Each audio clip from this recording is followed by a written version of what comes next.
წინასაარჩევნო კამპანიის ფარგლებში რეგიონებში შეხვედრებს მართავენ ქართული ოცნების წარმომადგენლებიც, ახალციხის მუნიციპალიტეტის მერობის კანდიდატი ვარლამ ციკლაური, სოფლების ღრელის, მინაძისა და ჭაჭარაქის მაცხოვრებლებს შეხვდა. ის ადგილზე გაეცნო არსებულ საჭიროებებს, მოსახლეობასთან ერთად განიხილა დაგეგმილი, მიმდინარე და დასასრულებელი ინფრასტრუქტურული პროექტები.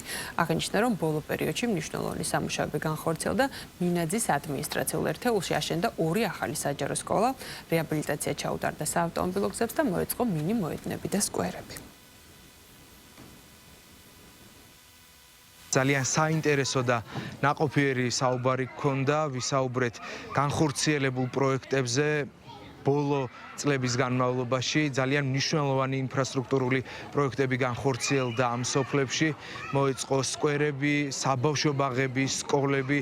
გეგმავთ კიდევ უფრო მეტად განვავითაროთ ჩვენი მუნიციპალიტეტი, ვისაუბრეთ სამომავლო გეგმებზე, იმ პროექტებზე, რომლის განხორციელებასაც ვაპირებთ მომდევნო 4 წლის განმავლობაში. ჩვენ დარწმუნებული ვართ ჩვენი კანდიდატების გამარჯვებაში, ჩვენ დარწმუნებული ვართ, რომ წარმატებით გაგრძელდება იმ პროგრამების განხორციელება, რასაც დღემდე ახორციელებდა ჩვენი მთავრობა, მმართველი გუნდი, ქართული ოცნების ეგიდით და ეს პროექტები მიმართული იქნება ადგილობრივი მაცხოვრებლების, ჩვენი რეგიონის მოსახლეობის სოციალური და ეკონომიკური წინსვლისათვის. ბატონი ვაკო ციკლაური, რომელსაც ვიცნობ ბავშვობიდან, პიროვნება არის ძალიან საყვარელი ადამიანი, ძალიან მოსიყვარო ადამიანი და დიდი პატივი გვაქვს მისი, რომ დღეს ჩვენ ყავს ეს ახალი კანდიდატი, რომელიც გაითვალისწინებს მთელი მესხე ჯავახეთის გულისკივილს და მხარში დაუდგება ჩვენ ხალხს.